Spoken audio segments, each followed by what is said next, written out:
This podcast is sponsored by nobody. Hey dudes, welcome to Splat from the Past, the only 80s themed horror and sci-fi show where things can get totally radical. Now I'm just so excited for today's interview because I will be talking to Conrad Dunn. Yes, Francis Sawyer, aka Psycho, from the 1981 Bill Murray classic Stripes. I can't wait, it's going to be awesome. He's had a long, interesting career. He played Nick on Days of Our Lives for over a decade. Um, he was in such cult classics as Stewardess School, Alien Nation, True Believer, Highland, Death Warrant, Mask of Death, the miniseries The Last Dawn. He was on the TV show version of Highlander. He's done so much good stuff, and I'm going to talk to him about all of that stuff today. And it's going to be spectacular. So yeah, here is. Oh, by the way, I want to say happy birthday to friend and frequent guest Anita Weiss, one of the funniest stand-up comedians ever. I love her truly. She's coming back on again pretty soon in the next month. So happy birthday, Anita. Love you, hun. So yeah, here is my interview with Conrad Dunn.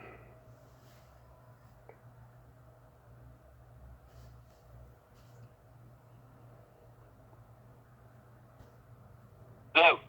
Good afternoon, Conrad. Welcome to the show, sir. How you doing? I am great. How are you? I'm fine, thank you. Well, this is such a great honor. Thank you for taking the time today. Not a problem. So, Not a problem. awesome. So, going back in time, did you gravitate toward acting early on in your childhood? I did, and I mean, I wasn't conscious of it, but I was one of these kids that organized. There was a kid up the street that had his father had been active in World War II and had a lot of helmets and the bags and stuff of government issue. And I organized the kids on the block. We were going to take the block from the Germans, and everybody got some piece of equipment, and we pretended we were taking the block for the U.S. of A. And Yeah. my garage was turned it into a submarine, and we were submariners. And I remember watching a thing on Abraham Lincoln's assassination on television, and the next day I went to my teacher and said, could I stage that for the class? And just stuff like that. Yeah. So it started out So with yeah, it started out with make believe, and then it progressed from there. I got in a church group in high school, St. James Presbyterian Church in San Gabriel, and they had very progressive sort of ideas, and I was in some plays there. Did A Man for All Seasons, and stuff like that. Nice, nice. You born and raised in L.A.? I was. Did, Was indeed. So after high school, did you study acting out there?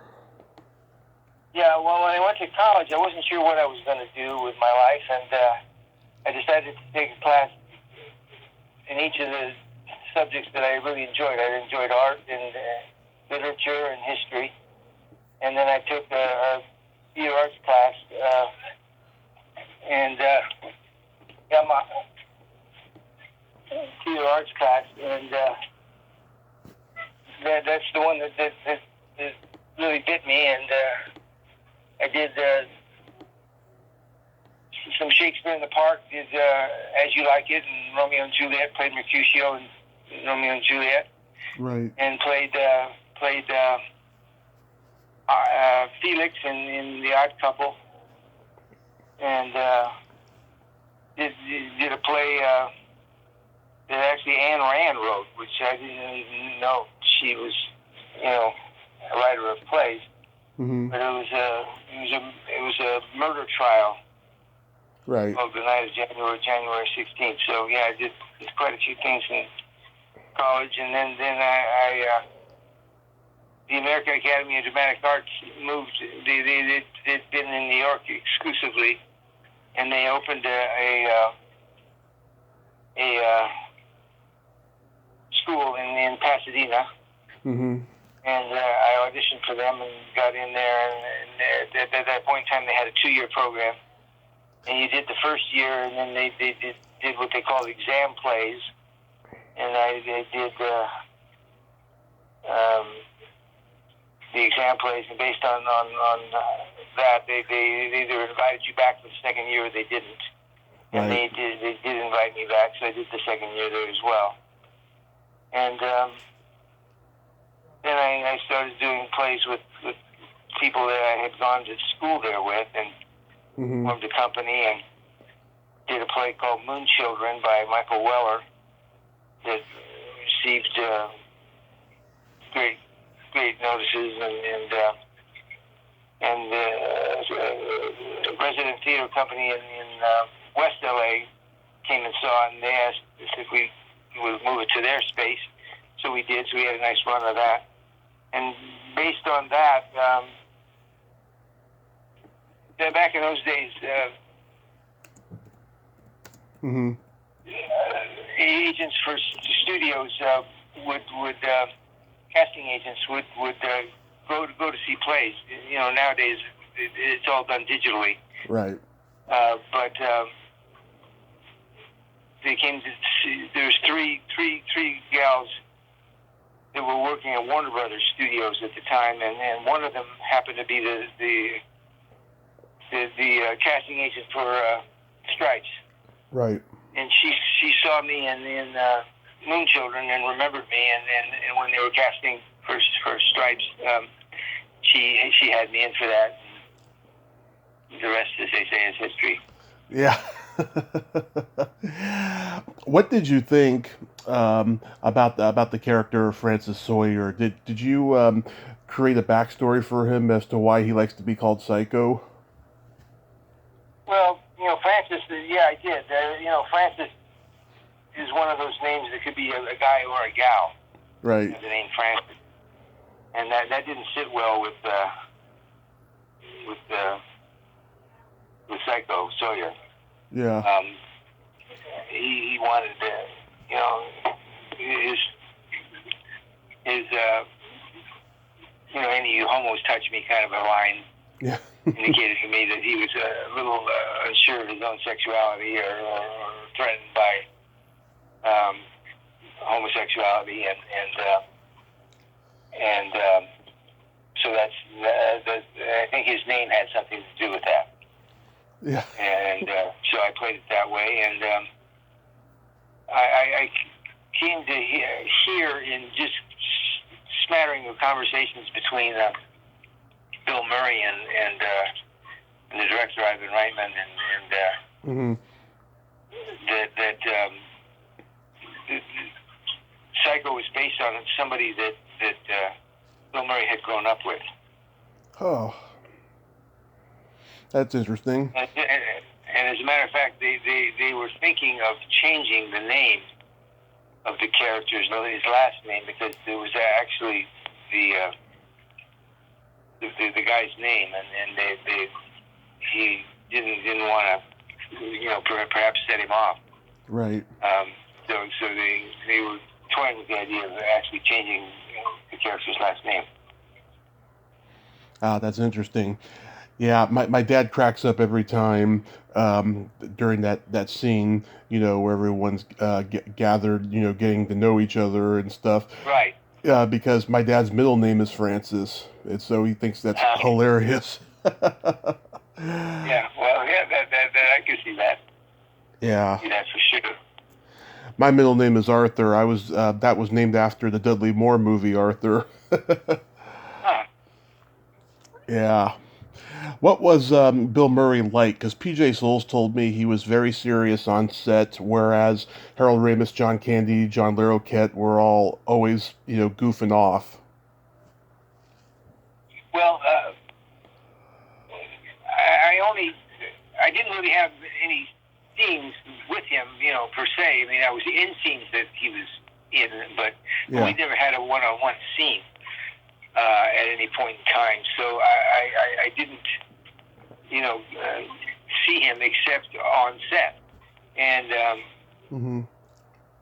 I got the impression that, he hadn't really, he was still early in his career, and he and both Ivan Reitman, the director, were this was one of the first movies that he was carrying, as Right. it were. And so I had a sense he on the set anyway, which is the only place that I saw it. Right. He seemed to be kind of on comedically the whole time, and I felt that might have stemmed from the knowledge that he had the pressure of sort of like carrying a film for the first time, or maybe not the first time, but it was still, he wasn't as established as he became, and I think probably he relaxed into it more Yeah. down the line. Yeah, because he had done Meatballs and Caddyshack and Where the Buffaloes Roam, which he played Hunter S. Thompson, but he hadn't like established himself as like a huge comedy star yet. As a lead. He was like secondary.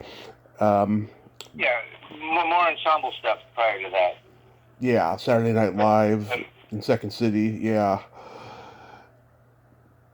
What was Anyway, yeah? What was Warren Oates like? Warren Oates was kind of kept to himself. There was, a considerable age difference between he and the rest of the cast. And I know when we were we shot half of the movie in Kentucky, Mm-hmm. half of it in Los Angeles. And when we were in Los Angeles, they put him up in some bungalows that are actually no longer there along Franklin Boulevard there in Hollywood. Mm-hmm. And he was in a bungalow, and Sean Young was in a bungalow, and I was in a bungalow there, the three of us. And we rode together. They'd pick us up in a car, and it was the three of us, because we were the only three that were staying at this particular place. And on the drives to the set, he didn't have a lot to say. Mm-hmm. But he was certainly nice enough, and I certainly respected him because I was well aware of his body of work. Yeah. But he was kind of quiet and kept to himself, with me anyway. I know that he passed away not too much longer after the film was made. Right. And I had heard that a number of actors went to his grave and had a drink, and I believe Bill Murray was among them. Oh. But Yeah. I just heard that. I didn't witness it, so I'm not sure that that's actually what happened. Yeah. I've talked to people who worked with him, in the 70s and what have you. They say that, he led the party and all of that Yeah. stuff. I'm sure on this film, he probably knew his health was in jeopardy or something. That's probably why he was so low key. Yeah, possibly. It's possible, yeah. That's true. This was also... Yeah. Go ahead. Well, another thing that happened when we were shooting that film is when we were in Kentucky, that John Lennon was killed when we were shooting down in Kentucky. Yeah. And that kind of rocked the cast, because he was such figure of the culture at the times. Right. And I know that it hit John Larroquette particularly hard because I believe that John Larroquette was a DJ at one point in time in New Orleans, and I believe he interviewed John Lennon, and he had, as we all did, tremendous respect and admiration for him. Yeah. And but because he had actually met him, I think it struck him particularly hard. I remember him having a huge reaction to that, and was Wow. quite upset. Yeah. This was also an early movie for Judge Reinhold and John Diehl. Were those guys good? Were those guys good to work with? Yeah, they were. They were. I kept in touch with John Diehl for a while afterwards, and because we both lived in the Santa Monica, Venice area, and he was doing a play afterwards with John Larroquette. It wasn't Waiting for Godot, but it was one of the plays that, I think it was Endgame, actually. But anyway, they were wonderful in it, and they just really kicked ass with that play. I remember seeing them in that and not being surprised by the success that they had subsequently, because they're both extremely talented guys. Right. The famous mud wrestling scene. I heard John Candy was not comfortable doing that. Well, he was a good guy. He was married and had kids. At that point in time, when we were shooting in Kentucky, we were all in this kind of like a Ramada Inn sort of a place. Everybody was staying there except John Candy, because he was married and he had his wife and children with him. And so they rented a house for him, and he very graciously arranged for all the guys in the unit, the actors that were playing the unit that we were in. His wife made a big spaghetti dinner for us, and we watched the Roberto Duran, Sugar Ray Leonard, No Mas bout at the house that they had rented for him. Had us all over for it, and it was a very lovely evening. So yeah, he was a family man, and so he probably felt funny about doing the mud wrestling scene. I wasn't aware he was professional enough that he didn't make us think about it or anything, but it was what was funny about that scene was, there was the gals, scantily clad gals, scantily clad gals that he was wrestling with, and then there was the other gals that had various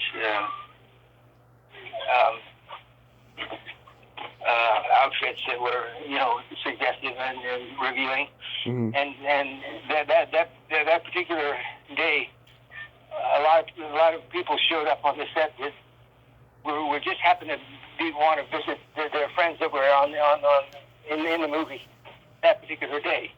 Yeah. Yeah. I found it very funny. Yeah.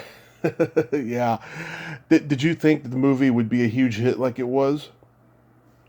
No, none of us had any idea that it was going to be the thing that it was. I didn't have a sense of it, and nobody that I remember talking to on the set had any notion that it would be the success that it was. And for me, I would, for years, I would go to, like, I have a nephew that I take to sporting events. He's a big sports fan, and I can remember taking to a hockey game in in between periods, you just kind of walk around. Mm. People would come up to me and quote my dialogue to me and do it for me, and it was something for quite a long time until I got old enough that I didn't look like the young man that I was in the movie. Yeah. And I finally stopped, but for many years, people would come up to me and quote my dialogue like I hadn't heard it before or something. Yeah. but I did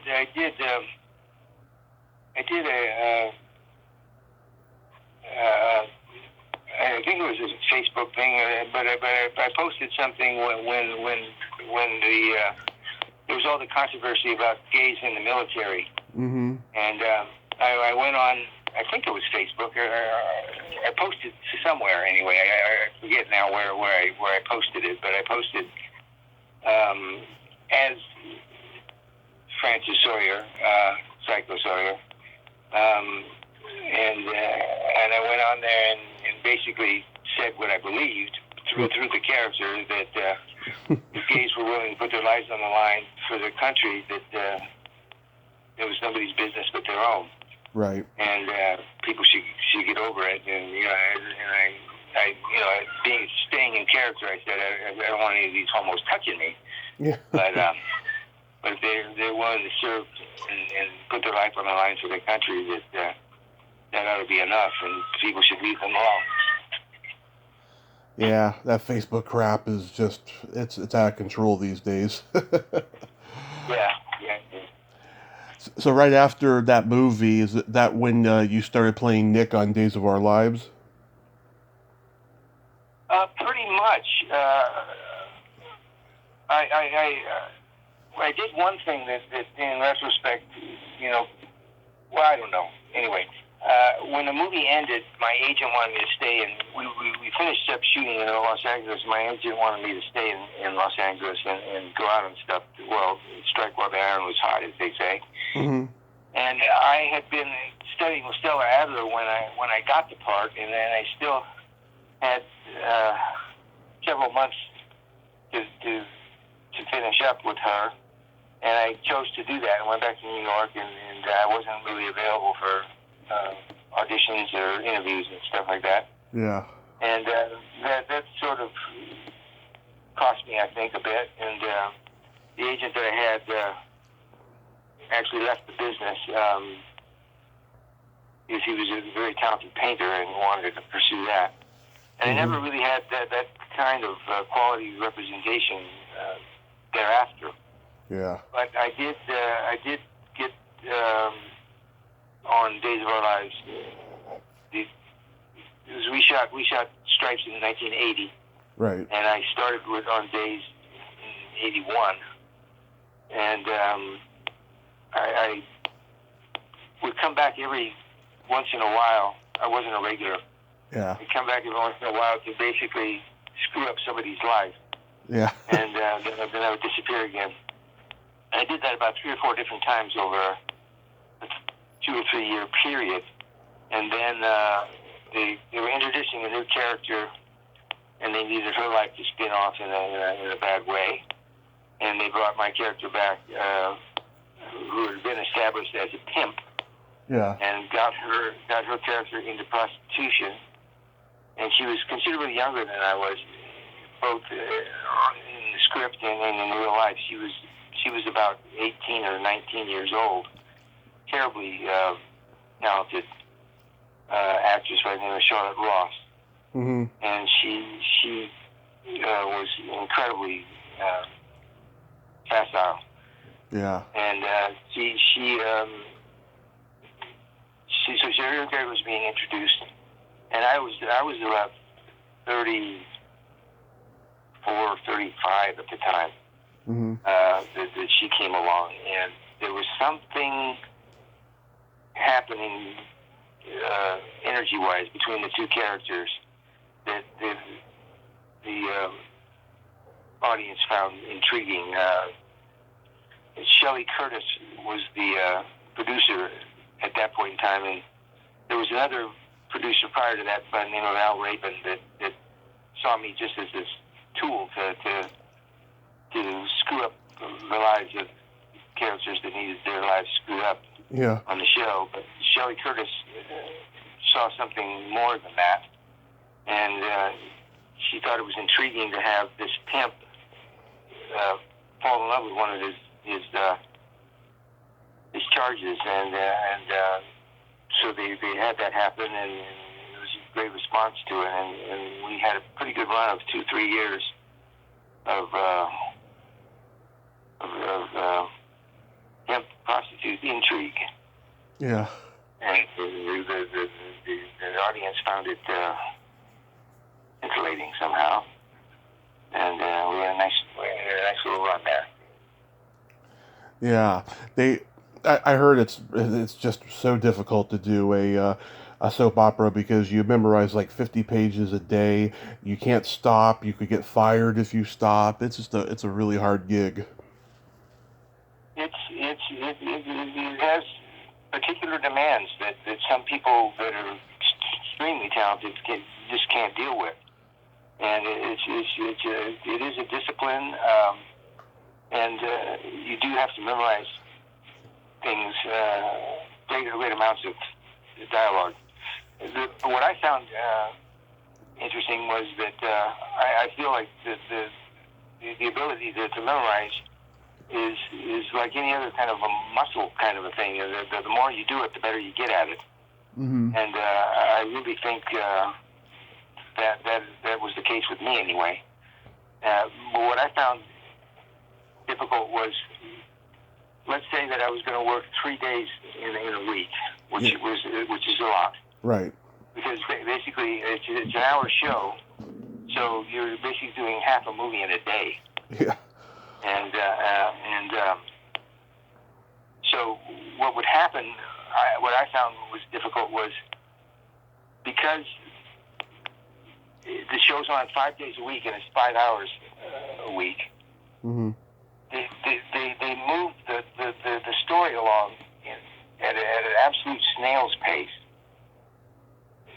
because they have so much time to fill. Right. And so you're repeating stuff over and over again.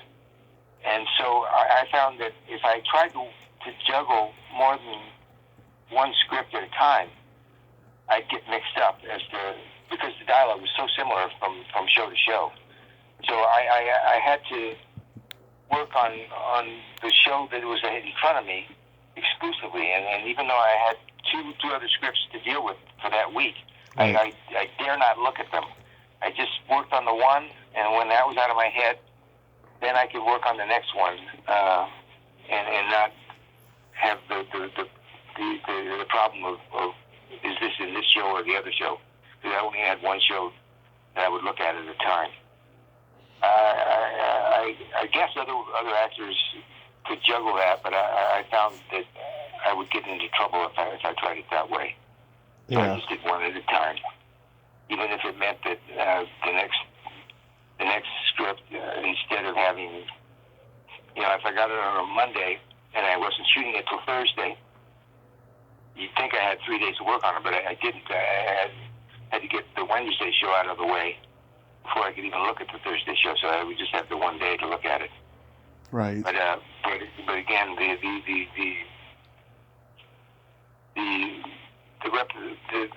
demand of memorizing would make the muscle stronger. Right. Did you work with Catherine Mary Stewart? She played Kayla. No, there was a different Kayla back in the day when I was on.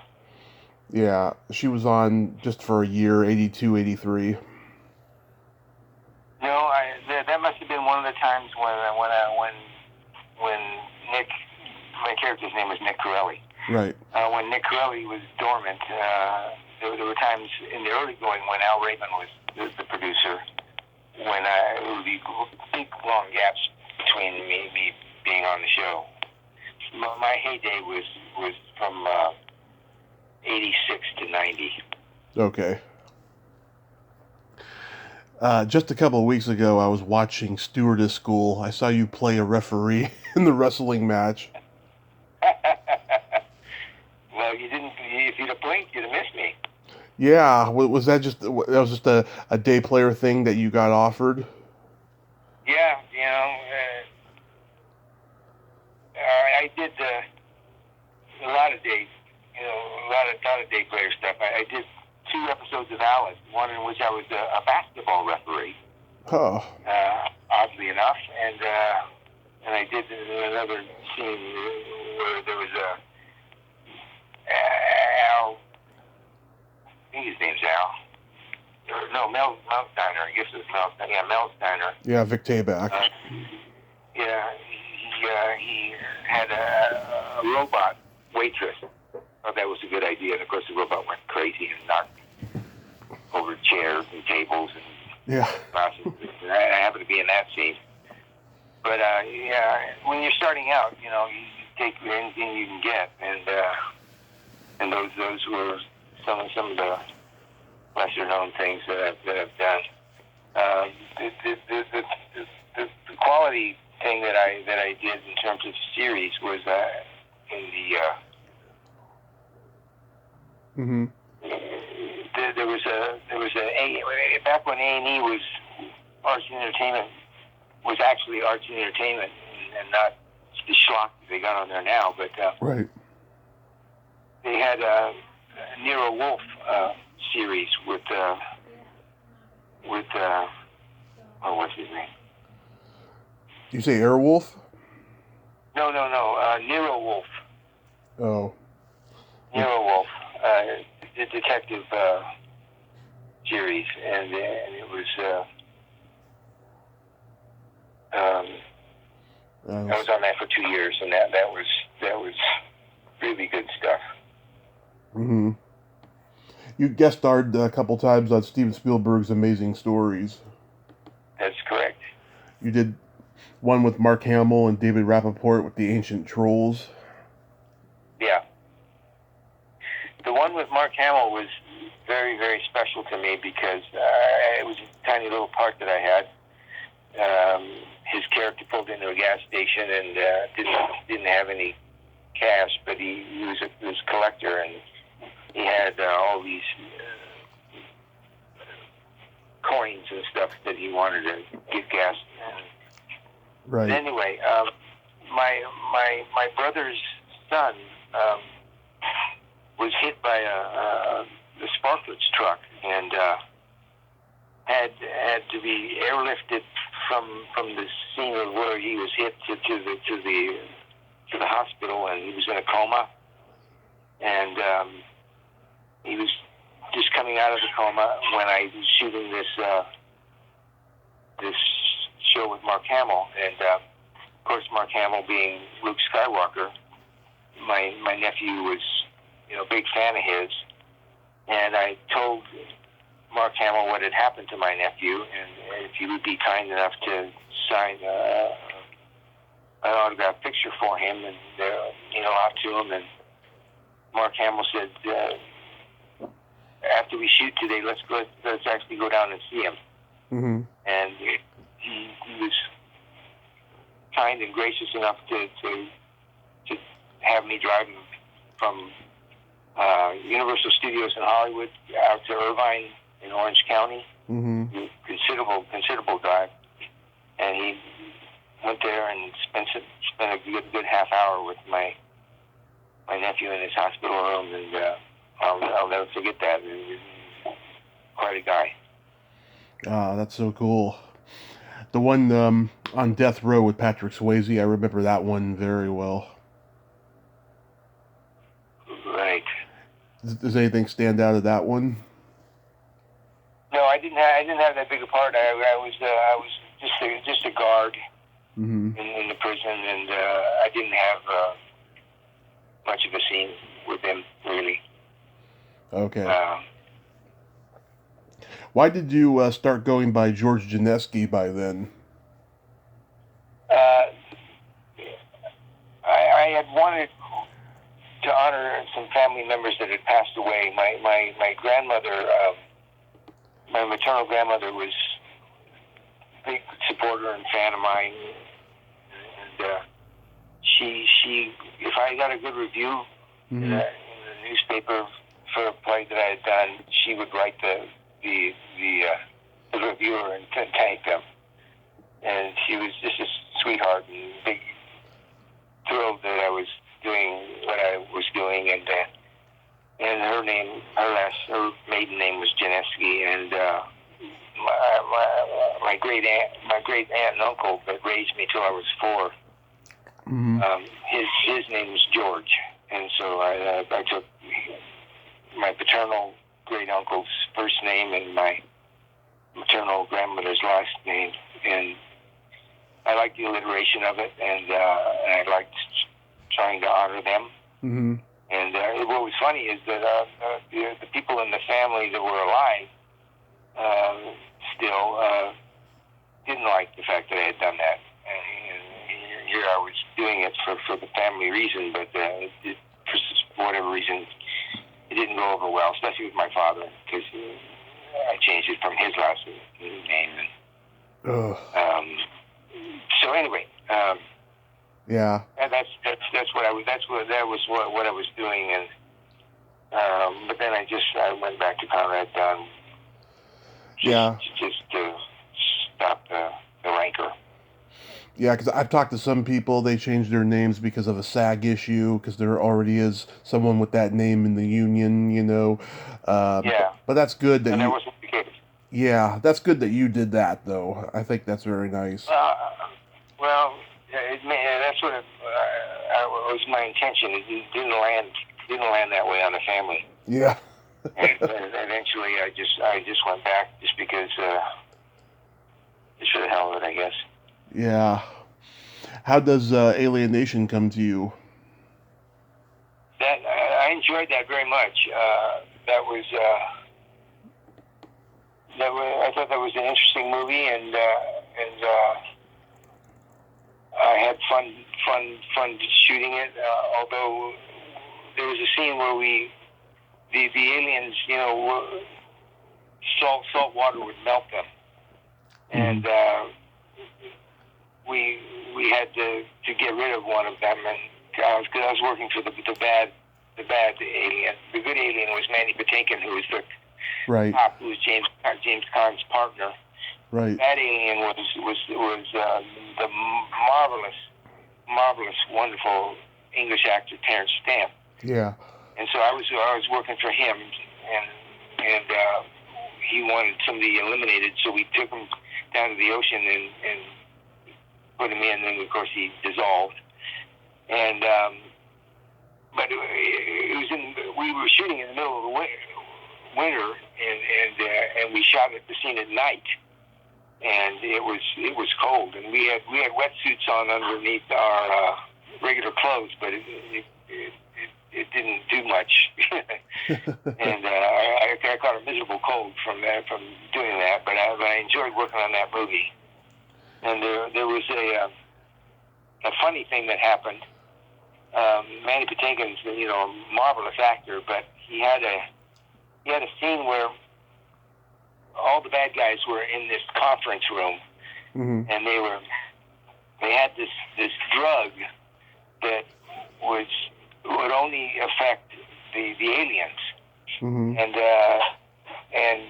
Terence Stamp wanted to enslave his own kind because he was an alien by introducing this drug into the black market, and so they were there to figure out how to manufacture it, how to distribute it, and that sort of thing. And Manny Patinkin's character got wind of that somehow. Right. And he had a makeshift little bomb that he in the scene he's supposed to burst into this meeting, break it up, and threatening to blow up the whole conference room and everybody in it. He was to get this drug from Terence Stamp, and so they couldn't replicate it and make mass produce it and enslave his own people. So he came in a couple of 2-3 times and to play the scene, and he'd start to tell them, you know, what was what and demand what he was demanding and all of that, and then he'd stop, and it just didn't feel right,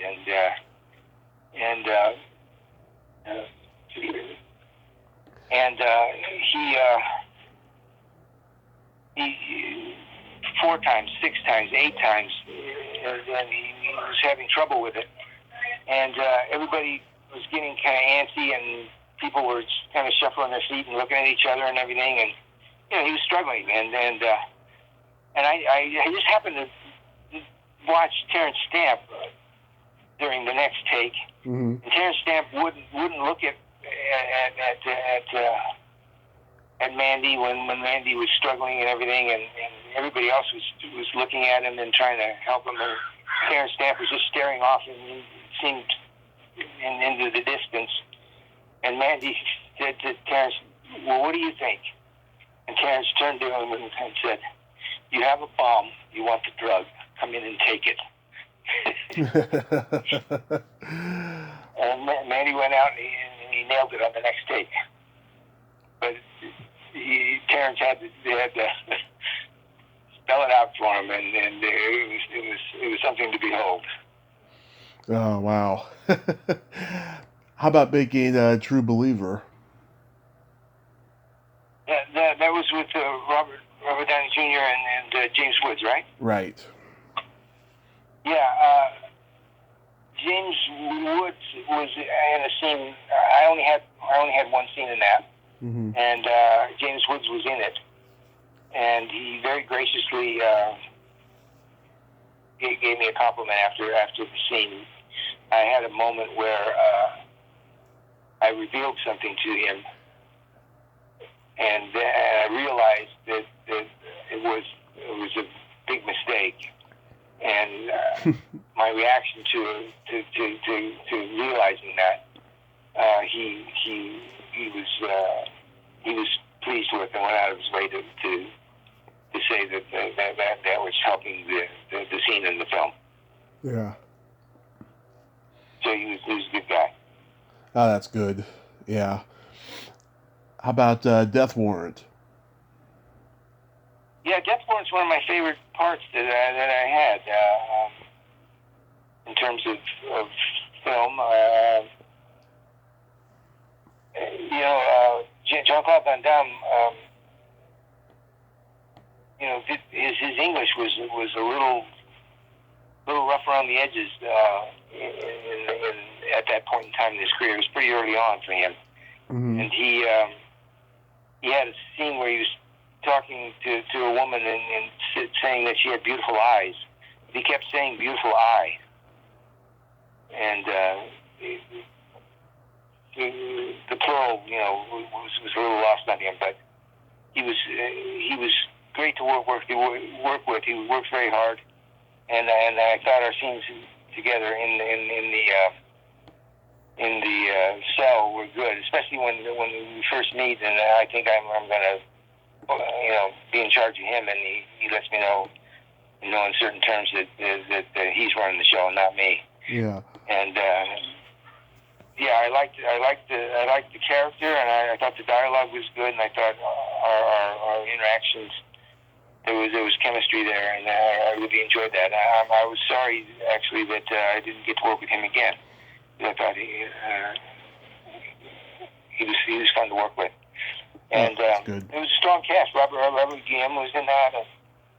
Harry Waters Jr., who I've interviewed.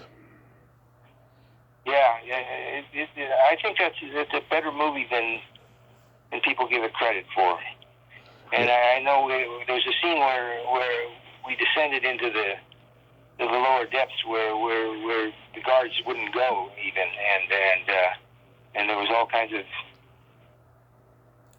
drug and sex and stuff that was going on down in the depths there. And I took Jean-Claude Van Damme's character down there, because he had to talk to the boss of all that to try and determine, what the hell was going on in this prison. And there was no dialogue for us to get down there with. And the director just told me that, just improvise something with him. And so the whole way down there, I'm sort of filling him in on what he's about to see and what's going on.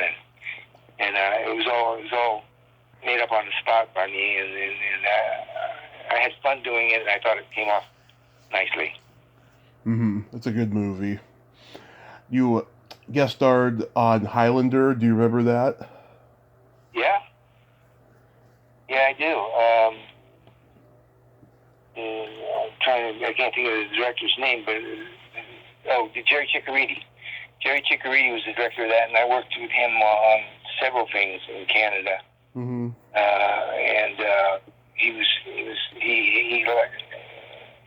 I made a connection with him, and he was kind enough to have me back for a number of different projects. But I worked with what was his name? There's an actor that was badly burned, and he has scars on his side of his face and on his neck, and he always plays bad guys as a consequence. And goddamn if I can think of his name right now. But he was Richard Lynch. Yes, Richard Lynch, exactly. Yeah. And he's a really good actor, and I worked with him, and oh God, I'm drawing a blank. I worked with him in a movie that we shot in Tijuana, Mexico, with the actor in Reservoir Dogs that was torturing that policeman. Oh, Michael Madsen. Michael Madsen, yeah, it was Michael Madsen and Richard Lynch. And we did a movie called Inside Edge down in Tijuana, Mexico, and worked with both of them, and very talented guys. That was a lot of fun. Nice. Really enjoyed that. How about the thing I? Oh, go ahead. Go ahead. How about what? I forgot. Oh, okay. Go ahead. The thing I'm most proud of in terms of film, though, I have to say, I did a made-for-TV movie on the USA Network called We the Jury. It was basically a remake of 12 Angry Men. Right. And it was with Kelly McGillis and Lauren Hutton. Lauren Hutton and Christopher Plummer. Right. And but the jury, because it was made in Canada, the jury was made up of all Canadian actors, and they were just phenomenal. All the really good Canadian actors that from stage and film, and I thought that was really well done. And the guy that directed it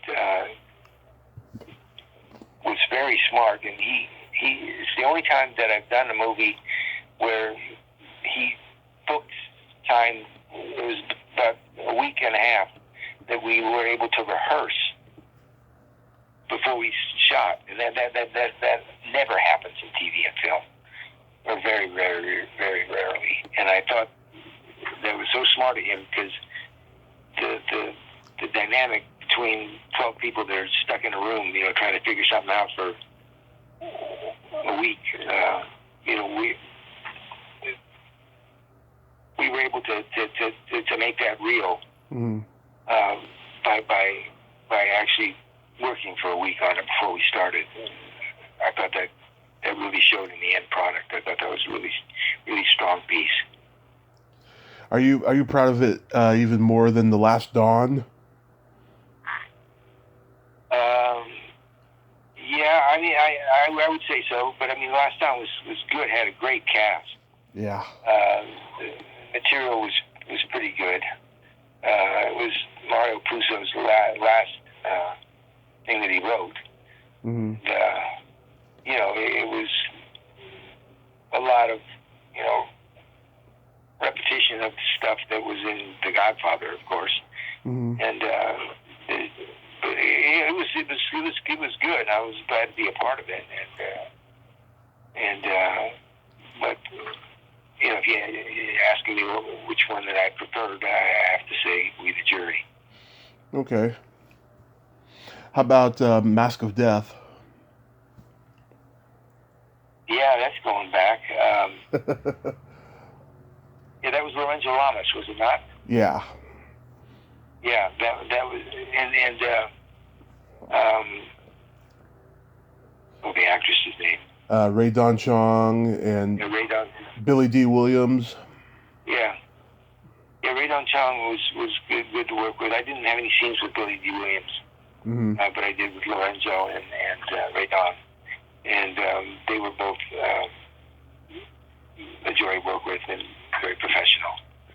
And it was a nice big part for me. So that was nice. Mm-hmm. So when COVID isn't happening, are you still acting? I haven't worked in a long time because I have Parkinson's, and it was affecting my speech a bit, and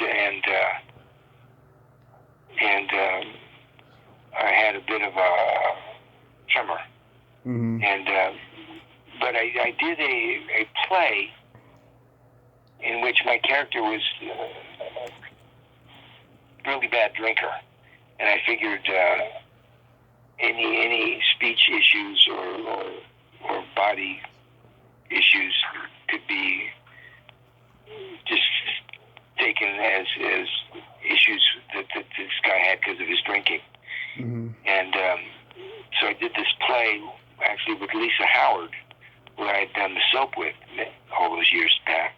Mm-hmm. And it's a really, really, really good play. It's called Peggy's Song, Mm-hmm.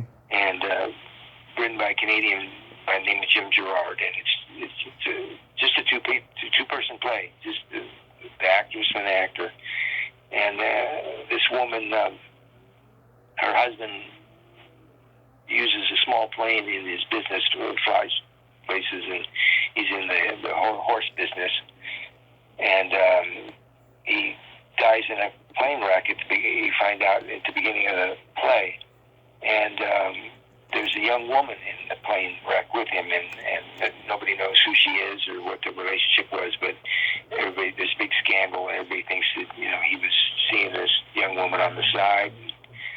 They were going to this cabin in the woods kind of thing, and crashed the plane and died. And so she's trying to figure out what the hell was. She thought she had a good marriage with this guy, and he's got this young woman that just died in a plane crash with him. And so the police aren't very interested in it because there was no foul play. It was just an accident. They don't really care what the relationship was. They're just dead people that they're getting off the books. Mm-hmm. And so she hires a detective to help her find out what the hell was going on. And that's my character, and he's a bit of a drunk and a bit of an oddball, and he's funny, but he's insightful, and he gets her involved in helping him figure this out rather than just do it all by himself. And it empowers her, and she so kind of a relationship evolves between them. In the beginning, you think not, because she's very sort of prim and proper, and he's kind of a scruffy-looking guy, and there's a lot of humor in it, and it's very warm and touching, and it's a wonderful, wonderful play. We did it in Los Angeles, and we won some theater awards there, and then we moved it up to Kingston, Ontario, in Canada, where she's from, Mm-hmm. Lisa Howard, and so she got to act in the theater that she acted when she was a very young girl, just starting out. Uh-huh. And again, we got tremendous reviews as we had in Los Angeles, and sold out performances, and it was great. It was all just before the COVID hit, and we just got it under the wire, and then we almost didn't get out of Canada. Wow. You know, shut down the border, but we just got back in time. But it was very enjoyable and very gratifying, and as long as I can find parts that are like that, I can continue to do so. I direct quite a bit now, and now I'm about to. I was going to direct something, and then the COVID hit, and I got the cast back together again, and we're going to do a play in Los Angeles in November called The Uninvited Guest. I'm not in it, but I'm directing it, and it's a very, very powerful piece, and I have a tremendous cast, and I'm very excited about that. So it'll be at the Actors Workout Studio in North Hollywood on Lankershim, and the 3 weeks prior to Thanksgiving. Wow, that is wonderful, Conrad, that you're still out there doing what you love, even though, you know, you have this limited ability now. I mean, look at, you know, Michael J. Fox, who's, you know, practically crippled now, you know, but he's still trying to fight it, you know. Yeah. And the guy from, again, I'm drawing a blank, but the guy from MASH,